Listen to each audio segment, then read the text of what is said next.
خۆشەویستان لە هەر شوێنێک گوێگر و بینەرمان و بیسەرمانن سلااوان لێبێت من ئەحمەد عومەرم خۆشحاڵم کە لە ئەڵلقەی یەکەمی پۆدکاستی نەورۆز بە ئێوەی ئازیز و خۆشەویست شاد دەبمەوە.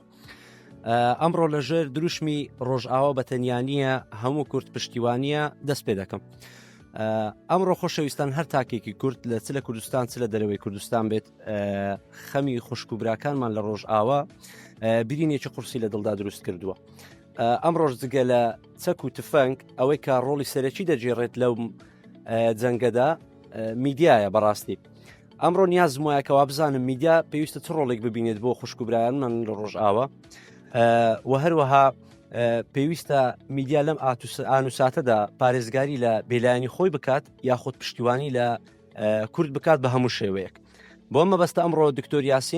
دکتۆر هاوکار یاسین میوانمانە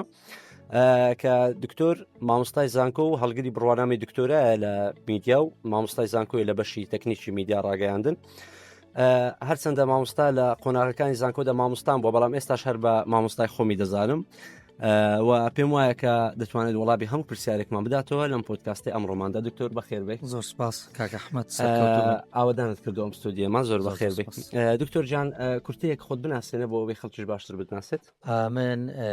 دکتۆر هاوکار یاسین شەریف سەرۆک بەشی تەکنیکی میدیام لە زانکۆی پۆلی تەکنیکی هەولێر پەیمانگای تەکنیکی کارجێڕی خاوەنی بڕوانامەی دیبلۆم و بەکەلۆریۆس و ماستەر و دکتۆرام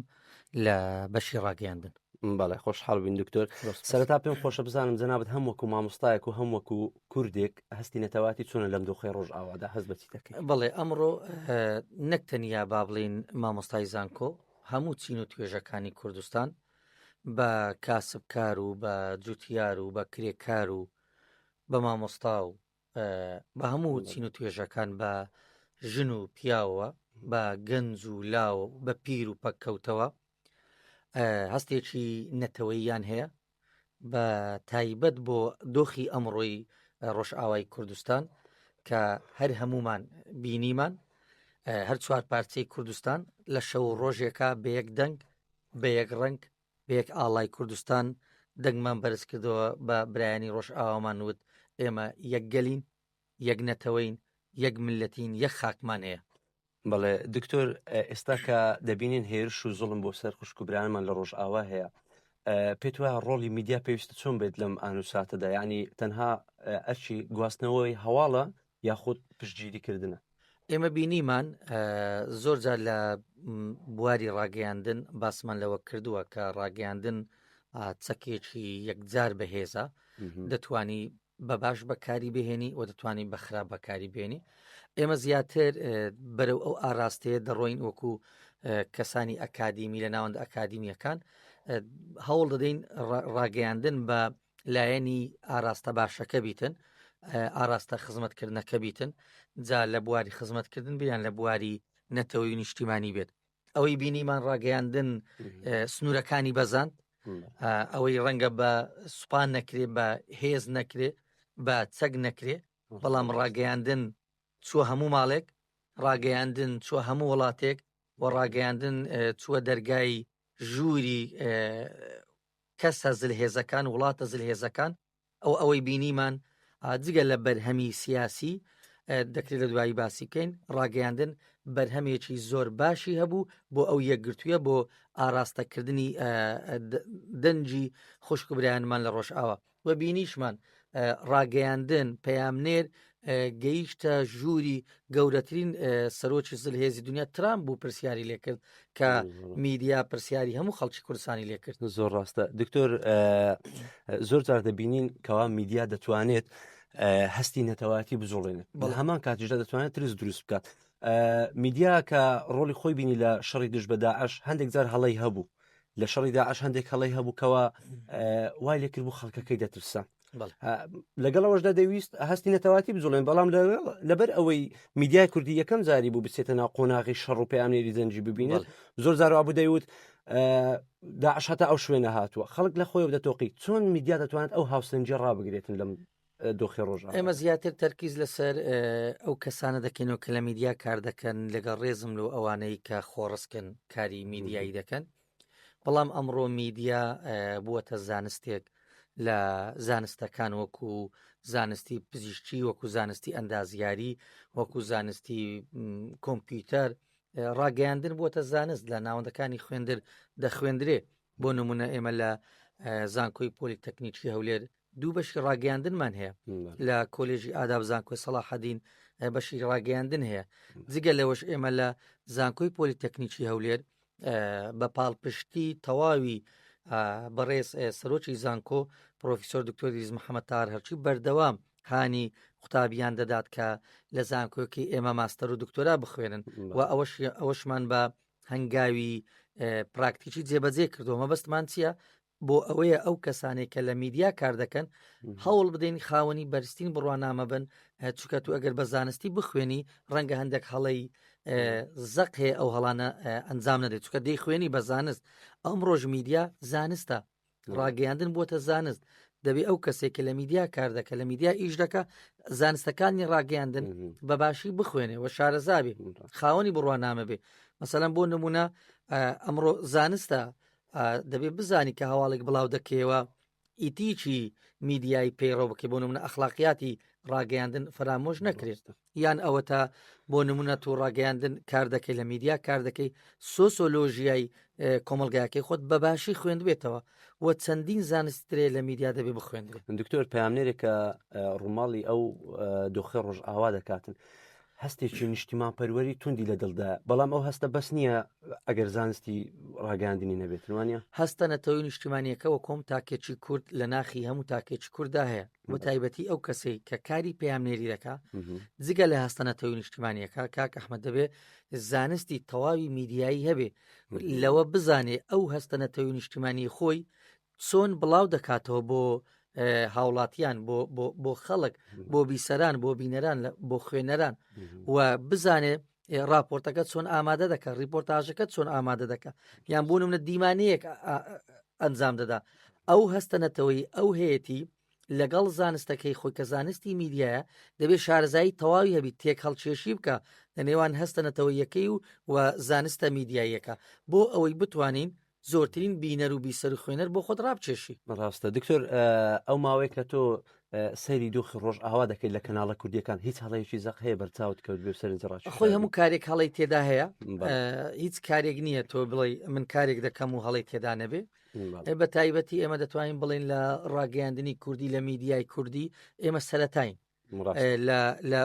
بۆ نمونە جەناوت باست کرد لە گواستنەوەی بەرەکانی جەنگ لەگەڵ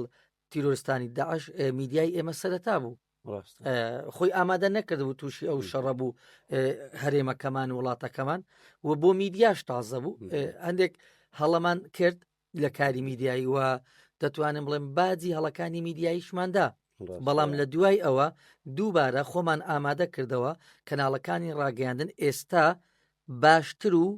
و تۆکمەتتر و زانستی تر کار دەکەن. مەسەلەن بۆ نمونە لە ڕووماڵکردنی بەرەکانی جەنگ لە ڕۆژ ئاوا من وەکو کەسێکی ئەکادیمی، وەکو کەسێک کە دەرچووی بەشی ڕاگەیاندنم و بە زانست میدیام خوێندووە، تەمەشای پەیامنێرەکانم دەکرد ئەو جارە زۆربەیان ئەو هەڵانێک کە لە شەڕی داعش دەکرا لە بەرەکانی جەنگ لە ڕۆژ ئاوا نەبوو. مەسەلەن بۆ نمونە چەند پەیامنێرێکم سیر کرد وەکۆی بڵێم بە چاوی ڕەخنە، ئەلحەمدولیلا زۆر باش و پەیامنێرەکە دەیگوت من لەو شوێنەم بەڵام بەرەکانی جەنگ نیشانی دوژمن نادەم. ئەوە زۆر دڵخۆشکەر بوو کە میدیای کوردی گەیشتە ئەو قۆناغی کە بە زانستی کار بکە. زۆربەی زۆری پەیامنێرەکان ئەو جارە هەڵەکانیان کەمتر بوو، مەسەلەن بۆ نیشاندانی شوێنی بەرەکانی جەنگ یان هێز و ئەو چەکانی کە شەروان لە دەستیان لە شەڕی داعش ئەوەمان نەبوو. لە شەڕی داعش مەسەلەن بۆ نمونە دەچوین دەمانگوت ئێستا ئێمە لە بەرەکانی جەنگ بۆ نمونە لە فلانە شوێنین. دکتۆر وای لێ هاتبوو داعش سەری تەلەڤیزیۆنەکانی ئەمەی دەکرد بۆ پلاندانە. دکتۆر هەندێک میدیا دەبینم ینی باشتر نییە میدیاکان ئەگەر میدیای ئۆپۆزیسیۆنیش بن هەندێک بابەت هەیە لەم دۆخی کووردا فەرامۆشی بکەن بۆ یەکگرتنی کورد، چکە لەو دۆخی ڕۆژ ئاوادا دەبینم هێشتا هەندێک میدیا هەیە خەریکی شەڕی ناوخۆ حەزب و حەزبێنە. باشتر نییە یەکگرتوو بن هەکەمێک ئەو بابەتانە سارد بکەنەوە بۆ یەکگرتنی کورد. بۆ نمونە من تێزی دکتۆرایەکەم لەسەر ڕۆڵی ڕاگەیاندنە لە پتەوکردنی ئاسایشی نەتەوەی ڕۆڵی ڕاگەیاندن لە پتەوکردنی ئاسایشنەتەوەی ناونیشانی تێزی دکتۆرایەکەی منە لەو نامەیە باز لەوە دەکەم هەندێک کارکردنی میدیایی هەیە هێڵی سوورە بۆ نمونە ئۆپۆزیسیۆنی ڕەخنەت لە وەزیرێک هەیە کارەکەی باش ئەنجام نادا شەقامەکە قیرتاو ناکە بۆ نمونە کارەبا باش نییە موچە دوا دەکەێت ئەو ئاساییە ئێمە لە وڵاتێکی دیموکراسی دەژین و دەسەڵاتی سیاسی ئێمەش تەبەنی ئەو دیموکراسی کردووە و تەبەنی ئۆپۆزیسیۆنیشی کردووە بەڵام بە ڕێگا ڕاستەکەی بەڵام ناکرێ بە ناوی ئۆپۆزیسیون ناکرێ بە ناوی مەعارەزە بوون ناکرێ بە ناوی ڕەخنەگرتن هێڵی سوور ببەزێنی ئەو هێلە چیە ئاسایشی نەتەوەیە بۆ نمونە ئێمە لە ڕۆژ ئاوا هەر هەمومان جگە لە هەستەنەتەوەی نیشتیمانیەکە و ترسکەت بۆ سەر کەوتنی ڕۆژ ئاوا ناکرێ بە ناوی ئەوەی مەعارەزەی بێ زیاتر ڕەخنە بگری لەو سات و کاتە یا مەسەلەن بۆ نمونە جەنابی سەرۆک بارزانی هەڵوێستێکی زۆر باشی هەبوو هەڵوێستێکی نەتەوەیی و کوردانەی هەبوو ناکرێت لە بەرەوەی بڵێ ئەمن مەعارەزام لە کوردستان لە باشووری کوردستان چونکە جەنابی سەرۆک لە کۆبوونەوە دانیشتووە باسی یەکریزی دەکا و باسی پاراستن و بەرگریکردن لە کوردانی ڕۆژ ئاوا و هەر چار پارچەی کوردستان دەکا لە حزبەکەی من نییە بێڕەخنە بگری بۆیە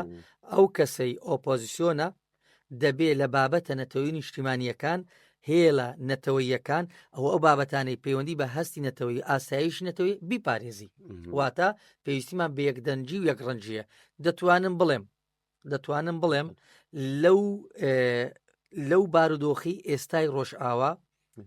کاری زۆر باش کرا بۆ نمونە من چەند کەسایەتی ئۆپۆزیسیۆن هەیە تەمەشام دەکرد گوتی پێویستە ئێمە ڕۆڵی بارزانی بە هەند هەڵبگرین یعنی ئەوانە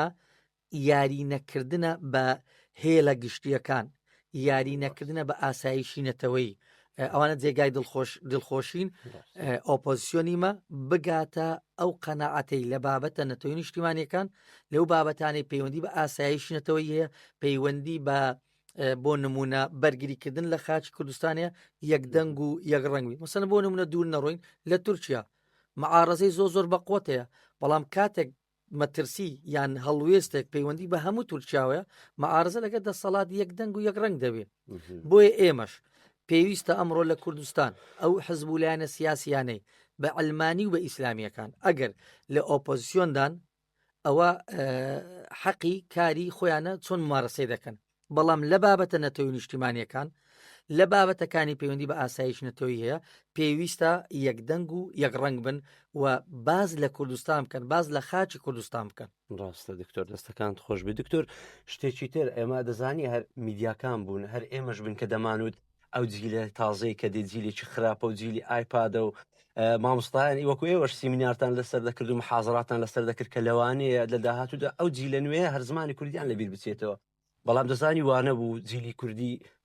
زۆر باش هاتە سەر شەقام بۆ ڕۆژ ئاوا و هەر ئەو منداڵێکە بینیمان بۆ ترێن ئەو منداڵێکە بە مەمە وشکێکەوە بە ئاڵای کوردستانەوە هات ئەوە جێگای دڵخۆشی نیە بۆ ئێوەش ئەوەی بینیمان بەڕاستی لە هەر قۆناغێک کە تووشی کوردستان دەبێ جیلێک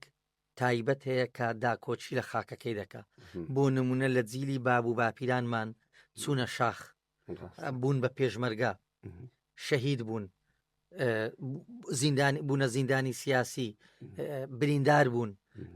جیلی بابوو باپیرانمان ئەو جیلەی ئێمە لە دوای ڕاپەڕینەوە بە هەموو توانایەکچی خۆمان بە نووسین بێ بە قسەکردن بێ بە بابەتی زانستی بێ یان هەندێک لە جیلیمە لە ئێستا کە ئێستا لە هێزەکانی زێرەبانی و لە مؤسساتی ئەمنی ئیش دەکەن لەو قۆناغا پارێزگاری لە خاچ کوردستان دەکەن وە جیلی ئەو جارەش لەو قۆناغی کە توشمان بوو هەمومان بینیمان جیلێک کە ڕەنگە ئەو کاتی لە شەڕی داعشیش بەو شێوەیە هەڵوێستی نەبووە بەڵام ئەمڕۆ هەموو یەک دەنگ یەک ڕەنگ یەک هەڵوێستیان نەبوو و ئەوەی بینیشمان مەسە مناڵێکی خنجیلانەی چەند ساڵە بە مەمەیەکەوە بە ئاڵای کوردستانەوە کە وەزیری پەروەردە خۆشبەختانە بڕیاریدا بێتە سەر بەرجی کتێب ئەمە نیشانەی ئەوەیە کوردستان ڕۆڵەی کوردستان لە هەر قۆناغێک بن لە هەر جیلێک بن بە پێی پێویستی خۆیان داکۆچی لە خاچی خۆیان دەکەن بۆ هەموو دنیاشمان سەلمان ڕاستە ئەگەر هەموو نەوەکانمان بەو شێوێ بن کورد هەتا مای ناوی ناڕاتن هەتا دنیا ماوە نەک بڵێن کورد ئیدی نامێنێت و بە چەساندنەوە بە وڵاتانی زۆردار کە دێنە سەرمان کورد لە ناو دەچێ ئەگەر خاوەنی ئەو نەوانە بین کورد هەر لە ناو ناچێ و هەردەمێنێتەوە. دکتۆر میدیا کوردەکانش درێخیان نەکردو ئەوەی کە ئێستا بەرچاو دەکەوێ لایەنێکی زۆر خۆشبەختیە ئەها کە ئەو شەهیدەی کە چەند ڕۆژ پێش ئێستا دامان شەهید ئەحمەد کەرکوچی خەڵکی کەرکوک بوو چوە ڕۆژئاوا و لەوێ شەهید بوو جەنازەکە هاتەوە هەر میدیا بۆ کاریگەری لەسەر ئەو گەنجانە هەبوو کە بچن بە دڵ و گیان پژگیری لە ڕۆژاوەکەن هەر میدیاش بوو کە جەنازەکەی هاتەوەی هەو شەهیدا ڕێز و تەقدیرێکی زۆری لێنرا میدیا ڕۆڵێکی زۆر باشی بینی میدیا هەستی نەتەوایەتی لە لای خەڵک هەبوو بەڵام میدیا هەستی نەتەوایەتەکەی زیاتر جوولان میدیا ئەو جارە هەوڵیدا ئەو بابەتانە بڵاو بکاتەوە ئەو دیمانانە ئەنجام بدە ئەو راپۆرت و ریپۆرتاژانە بە خەڵک بگەینی کە دەبێتە هۆی بەرزکردنەوەی هەستی و نەتەوەی نیشتیمانی بۆیە ئەوەی بینیمان دەتوانین بڵین میدیا وەکو سوپایەکی زۆر بەهێز ڕۆڵی بینی ڕاستە دکتۆر ئەی بەڕای جەنابەت کە دەبێت ڕۆڵی مامۆستایان و زانکۆشتی بێت لەم بوارەدا خۆشبەختانە ئێوە چالاکی باشتان ئەنجامدا بۆ کوردستان لە سوۆسیال میدیا بینیم لە شوێنی تر بینیم چالاکی زۆر باشتان هەبوو بەڕای تو چەند گرنگە زانکۆ و مامۆستایانیش ڕۆلیان هەبێت لەم دۆخی ڕۆژ ئەمن لە سەرەتای بەرنامەکە باسم کرد زانکۆ ناوەندە ڕۆشنبیری و ئەکادیمیەکان ڕۆڵی یەکجار گەورە دەبی ببینن لە بەرزکردنەوەی هەستی نەتەوەی نیشتیمانی دووبارەی دەکەمەوە ئێمە لە زانکۆی پۆلیتەکنیکی هەولێر بە پاڵپشتی سەرۆکی زانکۆی پۆلیتەکنیکی هەولێر ماوەیەکە بە بەردەوامی لە چاڵاچی نەتەوەی نیشتیمانیەکان ئەنجام دەدەین بۆی قوتابیانی ئێمە شارەزابن بەو بابەتانی کە پەیوەندی بە هەستی نەتەوەی نیشتیمانیە بۆ نمونە بۆ یەکەم جارە لە زانکۆکانی کوردستان ماوەی 2 ساڵە ئێمە لە زانکۆی پۆلیتەکنیک یادی کارەساتی جەرگبڕیەکی شوبات دەکەینەوە مەبەستمان چییە؟ دوێنێ بە قوتابیانمان وت ئەو ئەزمونەی ئێوە تێدا دەژین ئەو زانکۆی کە بۆ ئێوە ڕەخساوە بە خوێنی ئەو شەهیدانەیە بۆیە دەبێت ڕێز لە شەهیدانی کوردستان بگرین ئەمە وا دەکا جیل لە دوای جیل نەوە لە دوایینەوە مێژوی خۆی بناسی و ڕێز لە مێژوی خۆی بگری بۆیە زانکۆ ڕۆڵێکی زۆر بەهێزی هەیە زۆر پتەوی هەیە من لە ڕێگەی ئەم بەرنامەیە داوا لە سەرجەم زانکۆکانی کوردستان دەکەم بابەتەکانیان تەرخان بکەن بۆ بابەتی نەتەوەی نیشتیمانی دکتۆر بەهۆی کەمی کاتۆ دەگەینە کۆتایی بەرنامەکە بەس ئەگەر پێت بڵم کۆتا پەیامت بێت بۆ میدیا کوردەکان کە چۆن میدیا ببێتە دەنجی بەرگری بۆ ڕۆژئاوا چ پەیامێک بۆ میدیا کوردیەکان میدیا دەبێت ڕاستی بگوازێتەوە میدیا دەبێت هەوڵدا ڕاستیەکان وەکو خۆی ڕووداوەکان وەکو خۆی بە بینەران و بیسەران و خوێنەران بگەێنێ میدیا دەبێت دوورکەوێتەوە لە دروستکردنی سیناریۆ یان لە شێوازی جێڕانەوەی چیرۆکی ناڕاستی گەیان میدیا بەوە سەرکەوتو دەبی کە ڕاستیەکان بگوازێتەوە ڕووداوەکان وەکو خۆی بە خوێنەر بگەێنێت بە بینەر و بیسەر بگەێنێت میدیای ڕازگۆ زۆرترین بینەری دەبی زۆرترین خوێنەری دەبی و زۆرترین بیسەری دەبی هەر میدیایەک بیاوێ ڕۆڵی بەرچاوی هەبی لە کۆمەلگا دەبێت ڕاستیەکان وەکو خۆی بگوازێتەوە ڕاستە دکتۆر جان دەستەکانت خۆش بێ زۆر سپاس دەکەین بۆ ئامادەبوونت لە بەرنامەکەمان خۆشەویستان لێرەدا دەگەینە کۆتایی ئەڵلقەی ئەمڕۆمان تاوەکو ئەڵلقەیەکی دیکە بە دیدارتان شاد دەبینەوە و هیوادارم هەر کەسێک لەو جۆرە بەرنامانە و لە جۆرە پۆدکاستانێکی بۆ ڕۆژاوای کوردستان هەمووتان پشتگیری بکەن هەر ببێنە سەربەرز و خواتان لەگەڵ دەستە